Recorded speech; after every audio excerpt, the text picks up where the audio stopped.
Uh, we're recording, so let me know when you're ready, Swami. I'm ready. Okay.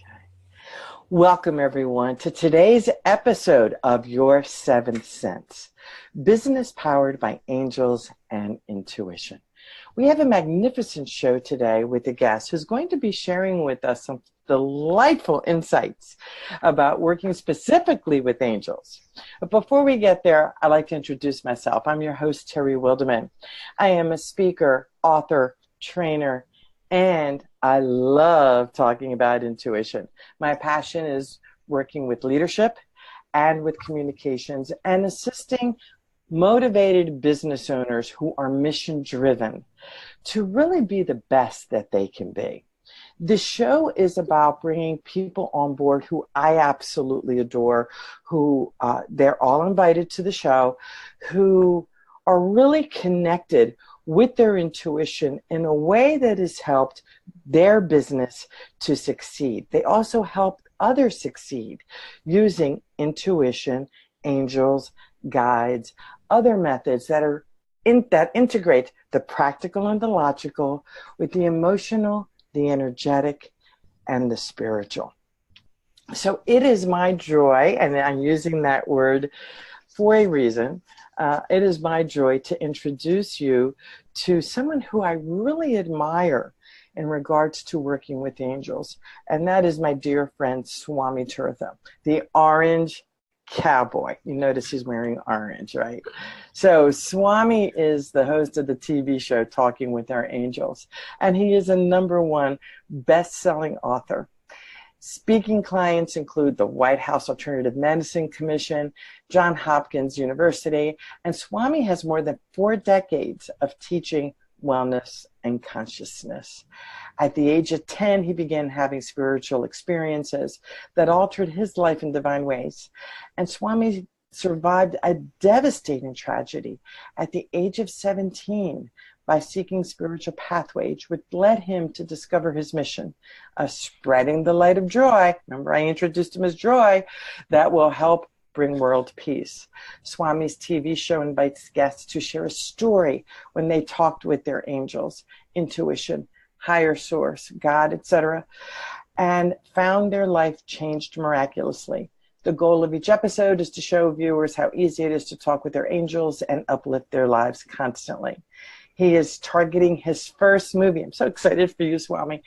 His first movie, a comedy about listening to your heart and trusting your authenticity to have global impact. And his website is talkingwithourangels.com.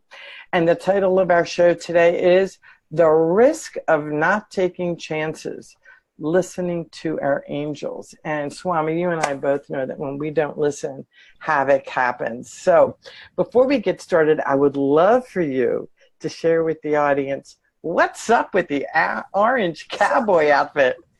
What's up? Well, joy. Terry, it is always a joy to talk with you. Joy, rock on, joy. Joy on the rock. Joy on the rocks. There's my drink. Joy on the rocks. There you go. Oh, I like that. Well, I am wear orange for 2 reasons. One is the very organic reason that I started to see orange in my head, and it was so joyful that when I went to the store and I saw an orange T-shirt at the Gap, I said, "Oh, look at that!" and I had to buy it. And then I went back a couple of months later, and they had an orange hoodie, and oh, look at that! And before you knew it, the Gap outfitted me from head to toe, from orange socks all the way up. And I was starting to feel a little bit self-conscious that, can I really walk around in front of people all orange? And then I remembered that I was recognized as a monk, a Swami in India by my guru, and they wear orange robes. And they do. And so I said, well, okay, he said I was a Swami. He didn't say what to do or what not to do. So I guess I'll just step into both honor the East and the West at the same time. Very, very nice. And I think it's brilliant because, hey, I can find you in a crowd. I can find my Swami in a crowd, which is brilliant. All right. So, Swami, one of the things that you use, a word that is just integrated in your language, is the word joy. That's right. And just for you, I made this rock today. Just for you. So tell me, What does joy, joy, joy mean to you, and why do you use it so much? Yeah, it just started to happen. I don't know why. I think it's just how I feel, and whenever three is a big number for me, anytime you do or say or see something three times, it's somehow, it sort of manifests somehow. And so just my heart, I just say joy, joy, joy. And people responded and giggled. And then even when I didn't say it, people would see me and say joy, joy, joy. So I do that. So yeah, it works. so it's a way that we just, I mean, again, not intentionally. Everything I do intentionally never works out. Everything that happens spontaneously from the heart works out.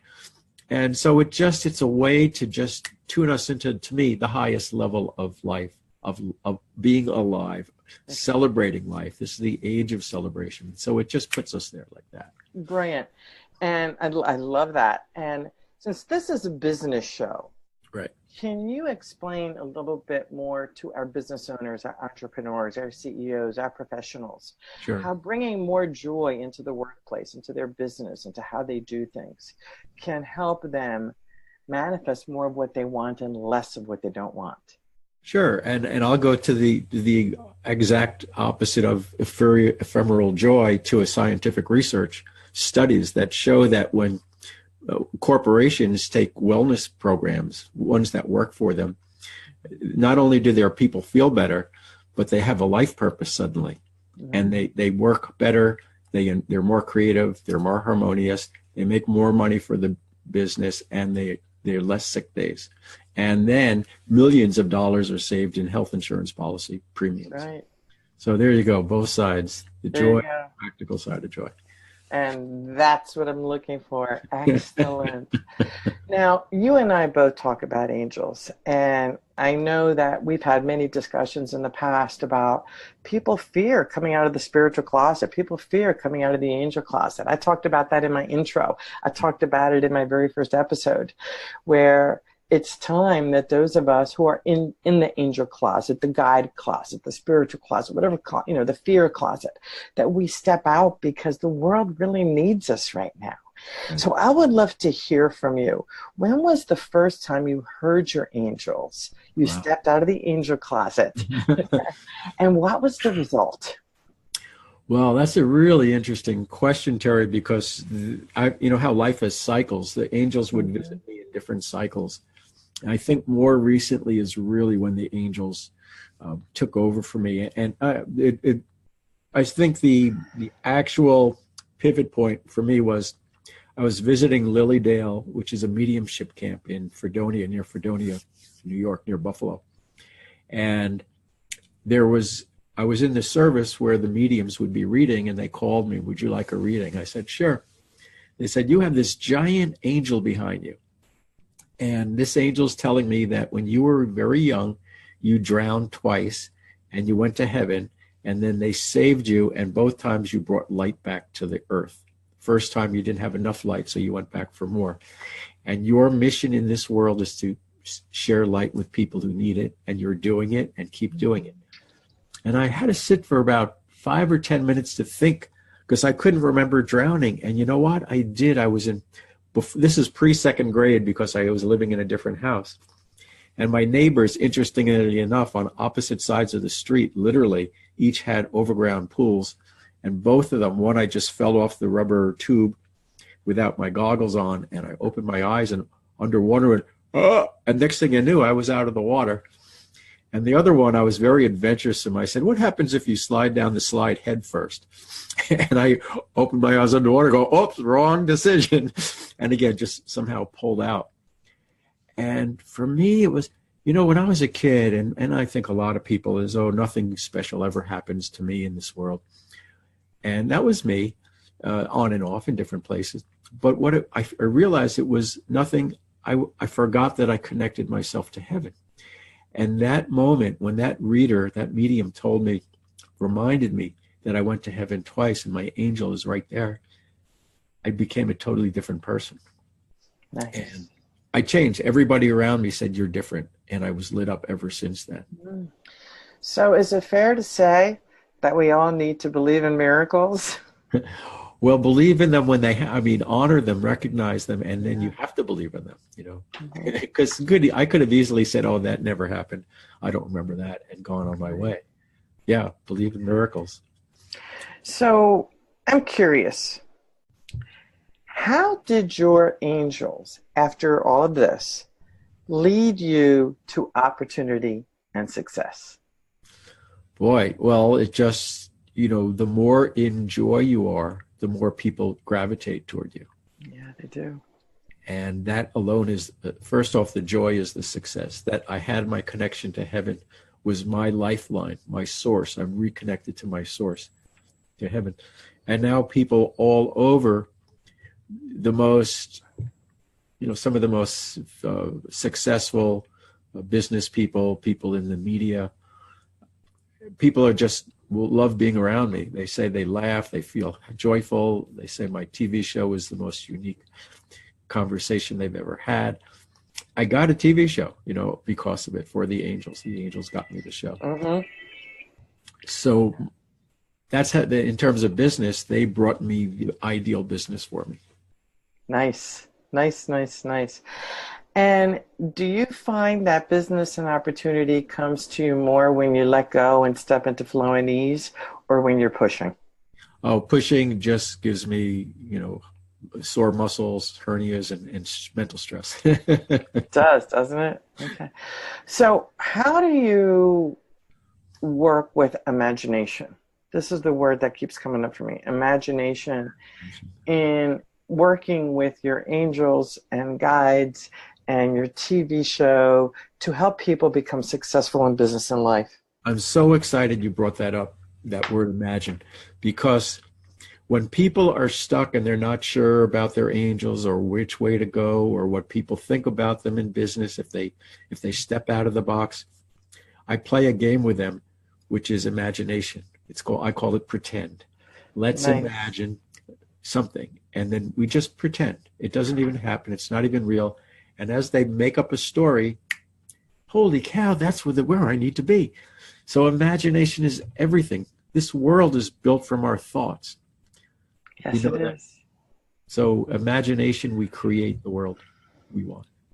So, would you say it's fair that when we welcome our imagination, I'm going to use the word welcome here, I love my little props. Yes. Use the word welcome. When we welcome our imagination, when we welcome our intuition, when we welcome I'm going to put up the word intuition too, because this is a big deal here. In corporate America, they're very comfortable with using my gut tells me, my gut tells me, my gut tells me. Right. However, God forbid you go into, I see, in my mind's eye, I'm getting these images or I'm hearing these words. It's God forbid you go to those places because people think you're absolutely nuts. But it's very safe in corporate America to say, in my gut, in my gut. What would a boardroom, a meeting, a sales call look like if we welcomed our imagination, if we welcomed the images that come, the voices we hear, the emotions and feelings that we have, including the gut? What do you think would happen in the workplace? Yeah, it's not even a thought. It would just look back at the businesses, and even like I'm because I'm so much into media. You look at the TV shows that were allowed to find themselves, imagine who they were going to be, reimagine themselves because it wasn't working, not get penalized for failing or coming up with a bad idea. Those, like what MASH was like that. They were at the bottom of the ratings the first year. Now it's like the most watched show ever or something. It's a cult. It's a cult. I was just at a colleague that we both know, Christine Powers. I was at her beautiful glamping site, New Glamshire, and we were doing the outside shower thing, which was absolutely beautiful shower. And I said to my husband, who is retired military, I said to him, so is this a little bit like MASH? Is this a little bit? And he's like, well, I think it's a little bit more luxurious than what they had in MASH. But yeah. And he started reciting episodes. Right. So you're absolutely right. When we allow intuition, when we allow things to just flow, Right. things really do get big. Okay, brilliant, It all brilliant. depends on the CEO or the head of the head entrepreneur of an. Sure. So how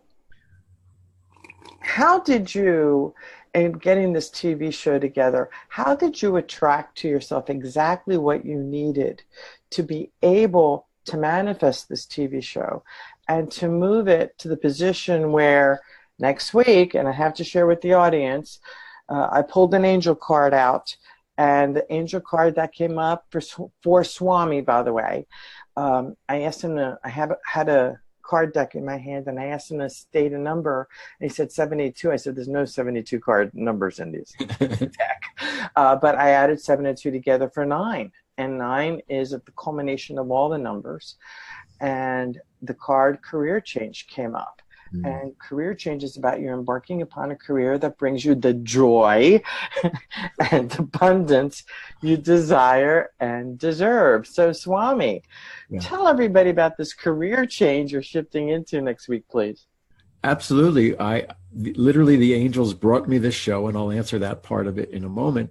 It's called Talking with Our Angels, and I interview CEOs, top speakers, musicians, Billboard, top 10 Billboard artists, young 10-year-old entrepreneur.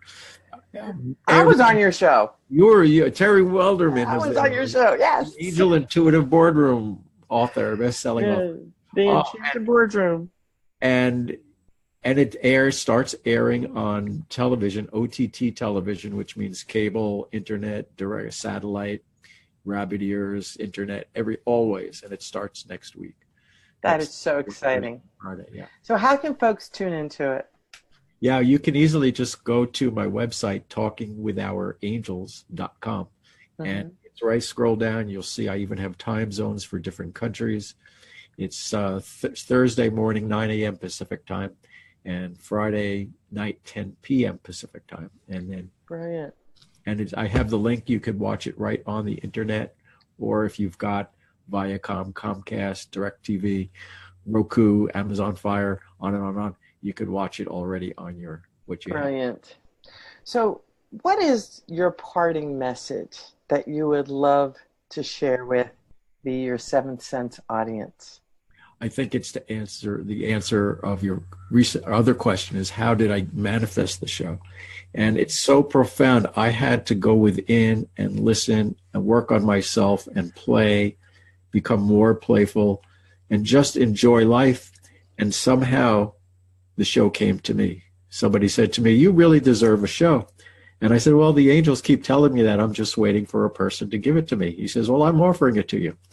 There you go. Brilliant. Oh my gosh, congratulations, Swami. That is such a nice example of how when we get out of our own way, absolutely, opportunity lands in our lap when we least expect it. We just have to follow our calling, move forward, and trust.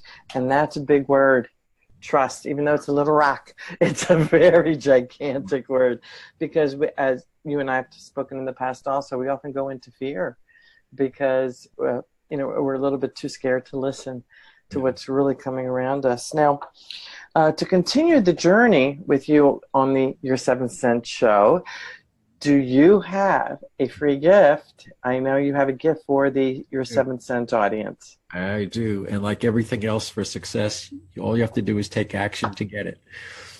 Go to my other website, orangecowboy.com. Orange, the color, cowboy like the hat. And right there at the top, you'll see a gift, a Tibetan bowl sound bath meditation. It's really good for everybody, and especially for people who say, I don't know how to meditate, because it will meditate you. You just download it and let it wash over you. Very, very nice.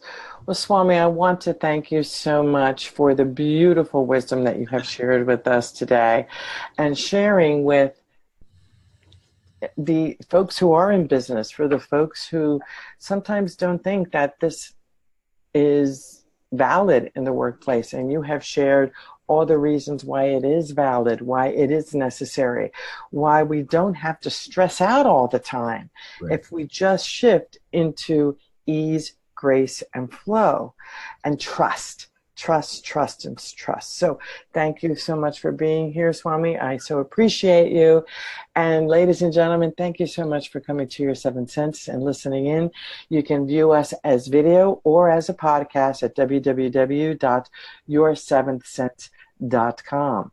If you would like to learn more about our programs with Intuitive Leadership, which is my main business, where we teach communications, leadership, stress resilience for business folks who are mission-driven entrepreneurs, please go to www.intuitiveleadership.com.